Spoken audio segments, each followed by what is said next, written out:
The term education has gone through tremendous changes over the years. There was a time when education was considered just a tool to earn degrees and get monetary success in life.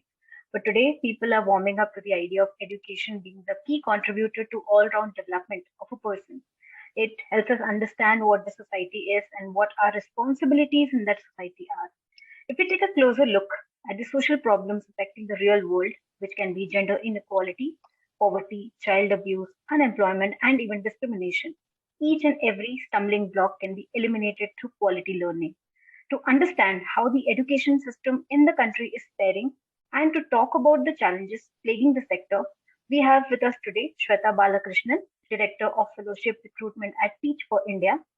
Now, Teach for India is a nonprofit that has been working to transform the education ecosystem in India. Through their fellowship programs, the organization recruits college graduates and working professionals from some of the country's top organizations and even institutions, trains them to serve as full-time teachers to children from disadvantaged communities. Thank you, Shweta, for joining us today. Thank you. It's my pleasure, Palak. I want to begin by asking the most fundamental question. How do you think our nation is performing in the education space? And if you get the chance to improve something that you are already doing, what would that be? How is our nation doing in education? I feel like you kind of answered that right before asking me the question as well. That it's not a very good state. India has 320 million plus children, which is larger than many countries around the world. And a lot of reports today keep telling us that there are students in grade 5 or in grade 8 who are not able to access basic reading skills, basic mathematical skills, right? At an age where many of us may have been reading Harry Potter and Hardy Boys and Enid Blytons. There are children who don't even know the bare basic 3-letter words that they need to be in order to access, let's say, a Wikipedia or Google searches. Moreover, I think that kind of catches up by the time they're in 10th grade or 12th grade. They're forced to drop out of school. As a result, today, only 1 in 4 children actually end up going to college in India, which means 3 out of 4 children are dropping out, trying to use other pathways in order to equip themselves. That's not mainstream college. They're probably working to support their families and in some form constrained when it comes to just untapping what they are capable of accessing. And of course, I think this is closely linked, like you very rightly mentioned, it's linked to poverty, it's linked to the needs that many families have.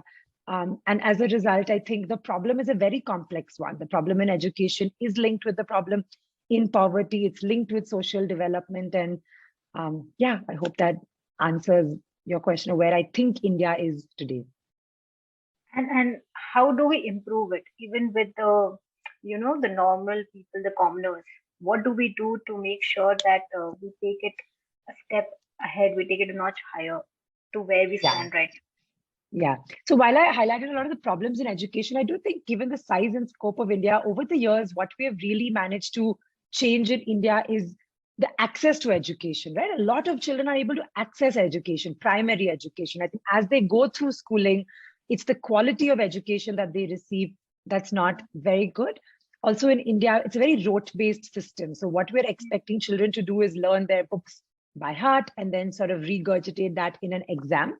So I think if there's one thing that needs to change in our country, it is the nature of this education. I think our system just needs an overhaul of reimagining what is it that we value. Do we value exams or do we truly just value children doing these amazing projects and the content they're learning, the way they're questioning, critical thinking, having much more a value and moral-based education, which makes us better human beings, right? More empathetic towards the others around us. So I would say that journey in the type of education we provide our children is one that needs to change.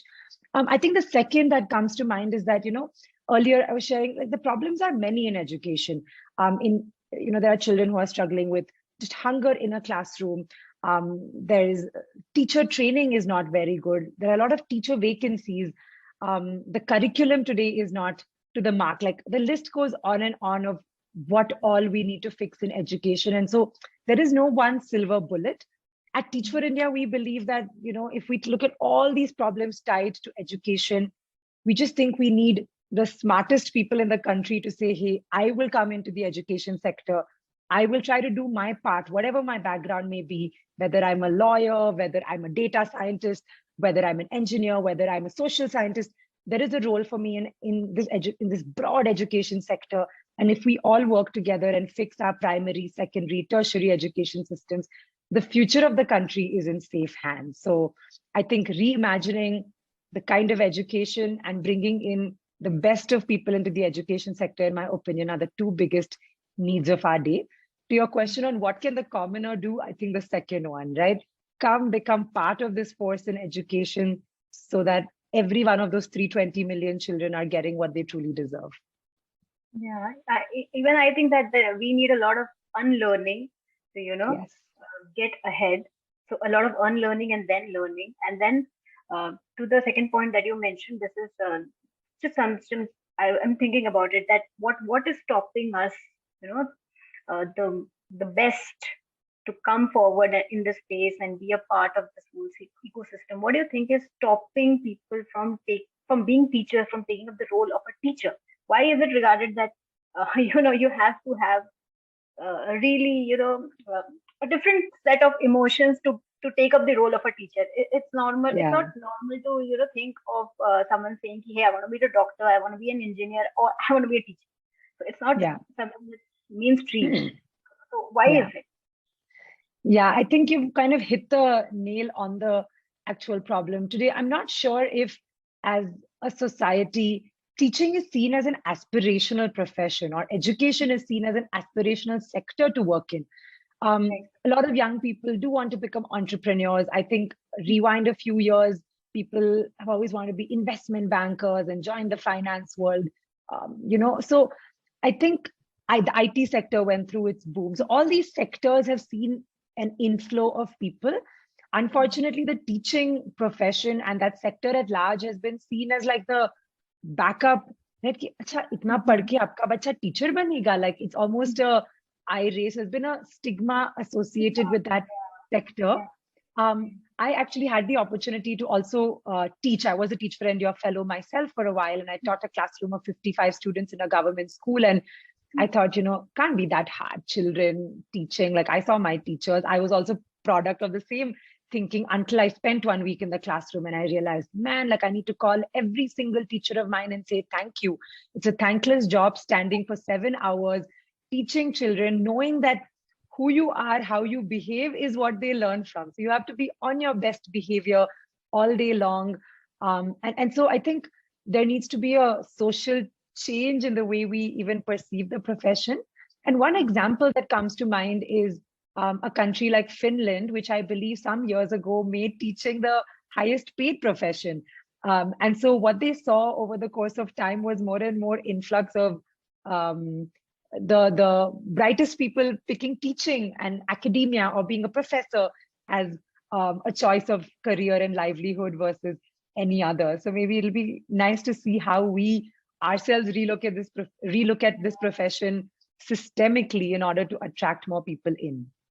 Mm-hmm. We also wanted to know more about Teach for India. So my next question was, was there any incident or event that led to the foundation of Teach for India? Is there a specific reason that it came into being? Yeah. So Teach for India was founded by our current CEO, Shaheen Mistry. Prior to that, she's been an educator for over 30 years. She had founded the Akanksha Foundation. The Akanksha Foundation is also a nonprofit that works in Maharashtra. And they would partner with the government and run their schools as a public-private partnership kind of an entity. So they would essentially adopt a government school and run it. When Shaheen and her team were running the Akanksha Foundation, I think they realized like the act of teaching is one part of educating a child, but there are so many other parts, like almost a puzzle that need to fall into place, right? So like I earlier mentioned, you need to have good teachers, but teachers need good trainers. Teachers need a good school principal who is guiding them. Parents need to be empowered so that children only spend 8 hours a day in school, 16 hours they're at home. So parents also need the right kind of support. Children need good nutrition in order for the correct kind of brain development. Our curriculum needs to reform. We need the right people in the bureaucracy who are taking the right decisions at scale as well. So I think it became almost a realization that there is no one solution in the problem of education. We need people who are working from different vantage points, different angles, but each of them needs to understand how that trickles down to a child. So whether you're sitting at an office crunching data related to education, whether you're training school principals, or whether you're empowering a social worker to work with a child, you need to understand what that looks like for a child in a classroom, in their day-to-day habitat. And so that was a realization that hit. And at the same time, Shaheen Mistry had, I think, the opportunity to get exposed to Teach for America. Teach for America is almost 30 years old, so a lot older than TFI. And our model is very much inspired by Teach for America. So with that, Shaheen sort of transitioned from Akanksha to founding Teach for India, saying, can we bring in young people who have finished college, who are young professionals, but don't want to do the 9 to 5, but really want to come and say, I've always wanted to see change in India. Can I begin that change with myself? Like, let me go into some of our low-income communities' classrooms, understand the problem of inequity in education at the grassroots, and after the 2-year fellowship, figure out what I want to do, but always stay connected with education and always be an advocate for education. So that's been our model. We've now been in existence since 2009, and over 4,200 people have completed the fellowship.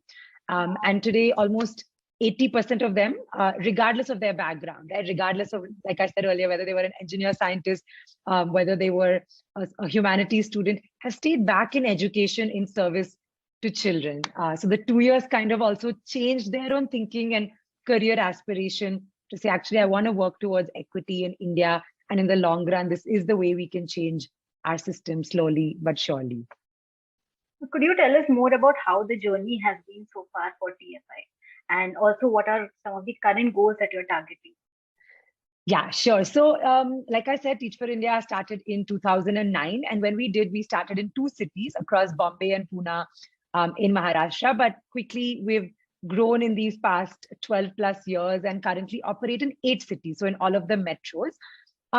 It's been a of learning, and like you rightly mentioned, a lot of unlearning as well, because we all are also products of our own education system. So to say we want to reimagine education has been a really interesting one. So we started with a core focus on our 2-year fellowship program, which is our flagship program. Over our first 5 years, we kind of grew that program to understand what does it take for us to do this faster, do it better, do it for more children. After that, Teach for India has also launched a few other programs, right? We realized only young people don't need the leadership. Children also need leadership. So we then launched a program for students as leadership. We've launched a program to help other people open their own education fellowships. It's called TFI X. We have started a program that helps entrepreneurs launch education enterprises called Innovate Ed. And we have an online teacher training, teacher education platform called Firki. So Teach for India's journey has been one of starting with the fellowship to saying, are there other programs also that we can use to enable the overall education sector at large? It's been a great one. We're entering what we're calling the 4th phase of our growth over the next 5 years. And our goal really is to say we want to build 50,000 leaders who will, in different ways, really, have a remarkable impact on the sector. And it's all rooted in saying, can all of these leaders reform education so that children in India, their families are free of poverty. India is just filled with love. Like we're always rooting everything in tolerance, compassion for each other. So that's the sort of numerical, but as well as the intentional North Star we're working towards. And I have a follow-up question to what you said. So I'm just curious that what is the mindset that these young leaders that you are trying to transform, what is the mindset that they come with, and what is their attitude towards education, or do they think that yes, something happened to me and I don't want something to this thing to pass on, so I want to work on that, or what specifically TFI focuses on when it says it's going to train them to become young leaders? Yeah, I think it's a combination of a couple of things, Palak. So foremost is a lot of people come in here because they themselves have experienced the education system in some form and don't want others to go through that. So maybe, someone was subject to corporal punishment and abuse in a school. And so, it made them not enjoy their schooling life. So they want other children to actually have a joyful experience. Many people may have been prey to like a rote learning system where they were told, yahi banna hai, you have to be, like you said, an engineer or a lawyer, no other option. But want children to actually learn sport and art and all of that alongside academics as well. So, they're coming in for those reasons. I think a lot of people also come in because they feel like, frustrated with just the state of our society and India. And here is a platform to really change. And at the end of the day, whether it's global warming, whether it's sanitation, whether it's, any problem, gender, caste problems, everything starts with education. When you can educate a mind, educate your own mind, you're setting people on a path of just lifelong learning and change and transformation. So a lot of people also come in with that kuch to change karna hai, and here is a platform. And we have a fourth category of people who have gone into the corporate world, have done like 4, 5, 6 years of work, and they're like, this 9 to 5 is not fulfilling me, and I want to do something much more fulfilling and purposeful with my career, with my time. So those are the kind of 3, 4 categories of people who really come in. But underlying all of that is an ambition to drive change in our society through the lives of children, change also in oneself, saying, doing social work is not easy. It's day on day being in the grassroots.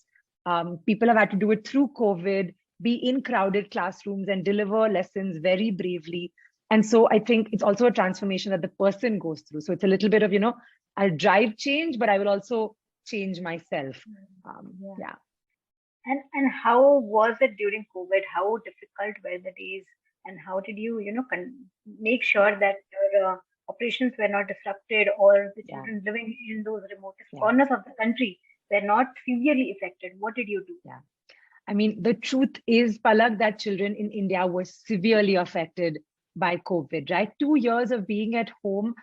There was an educator who very rightly said, like, a child's identity is about their time at school, right? About playing with my friends, meeting my friends.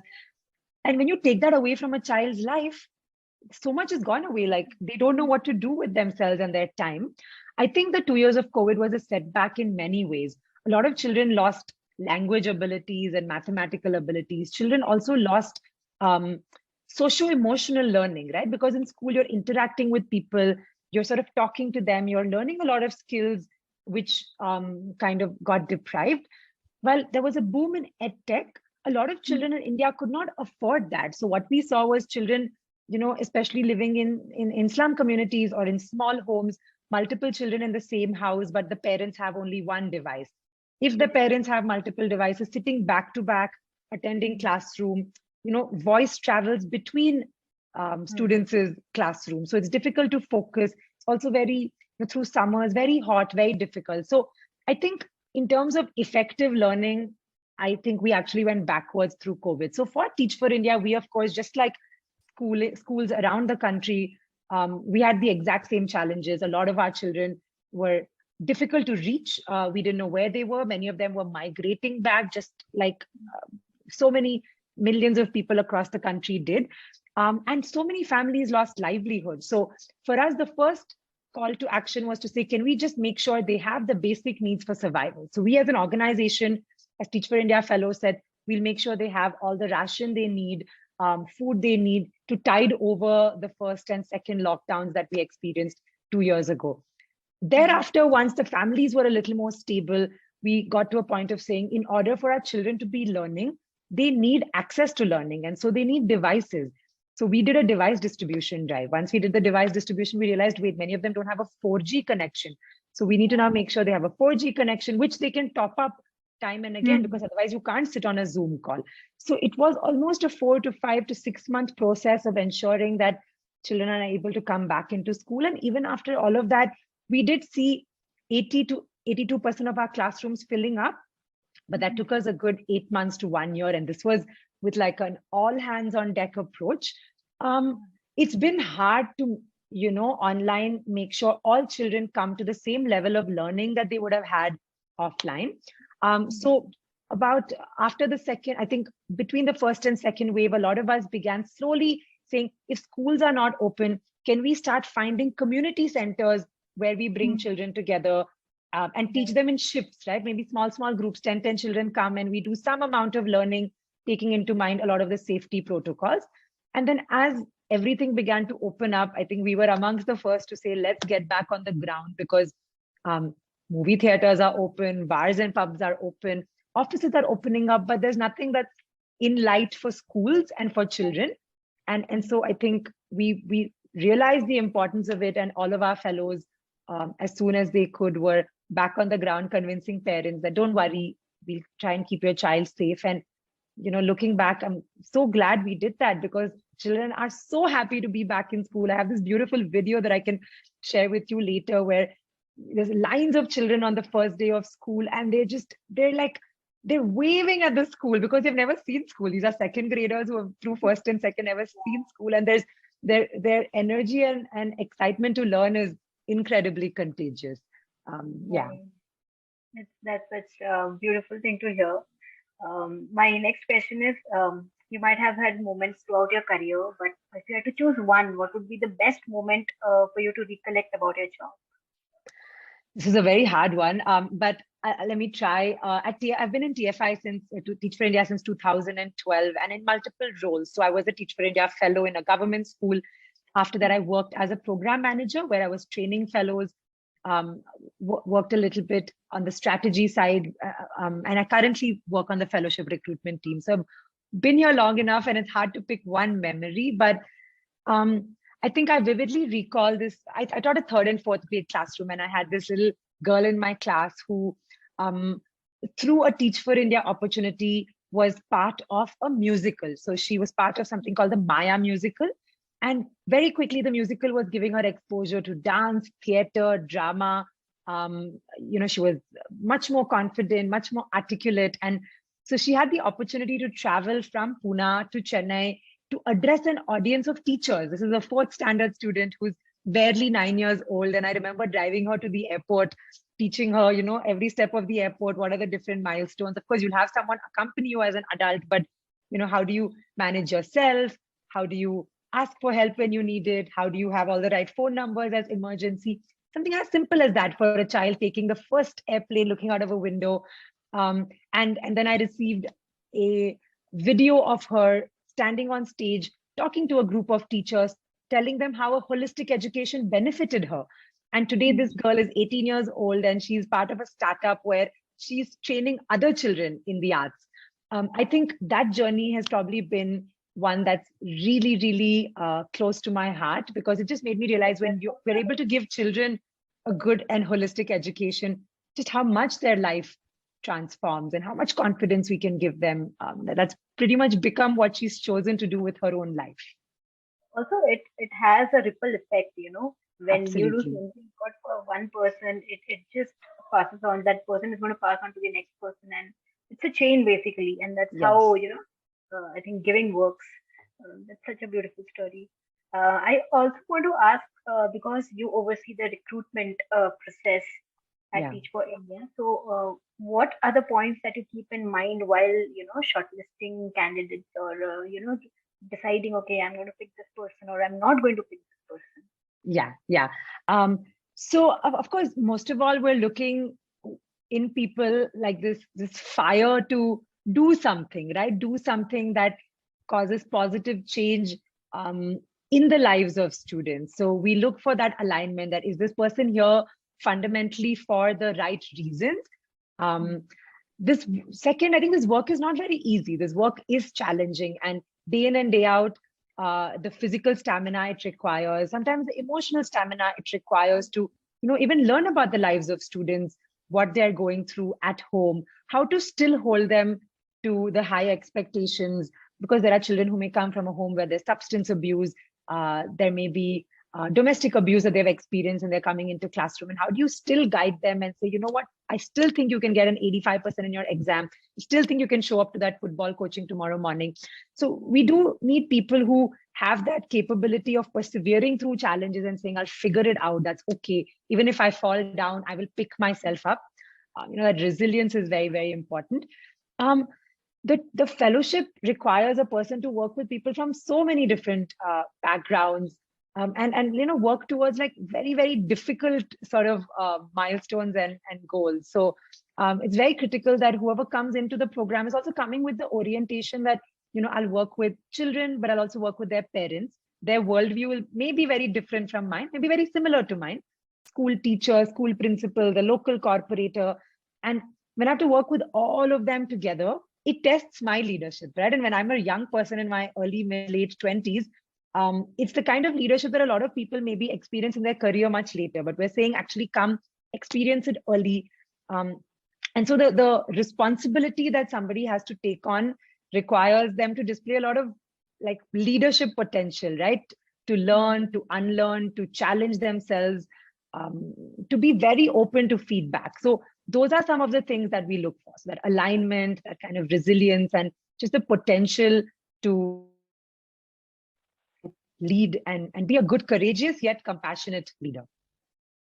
Thank you. Thank you for that answer. This brings me towards the end of the conversation. And my last question is, do you have any concluding message for our community members who are watching us? I think the education sector, or I would say even India at large today, requires so many young people like all of us to contribute in different ways. There are so many ways to contribute. One can do it full time by giving one's time. One can do it part time by volunteering. One can do it by providing resources in some form.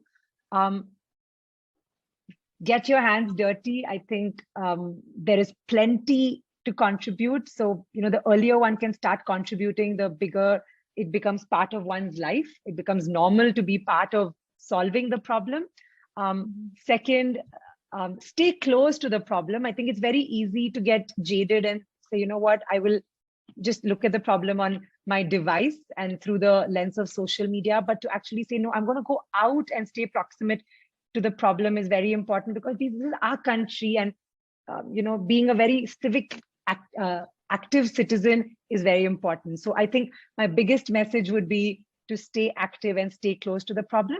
I think my second message from the lens of Teach for India and our recruitment work is that we need a lot of young people to just take that leap of faith. What's on the other side of that leap of faith is opportunities, a lot of opportunities through Teach for India's fellowship and our alumni network. So come join us. We'd love to have the best of you come in, because children of India need that.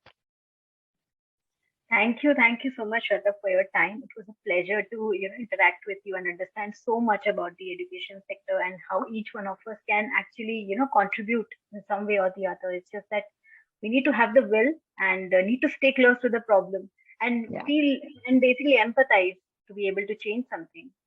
Absolutely, Palak. Thank you. It was such a pleasure talking to you. And and I think we believe at Teach for India, the more you do, the more you can be. So my hope is more people want to do more, be more, and join us on this journey.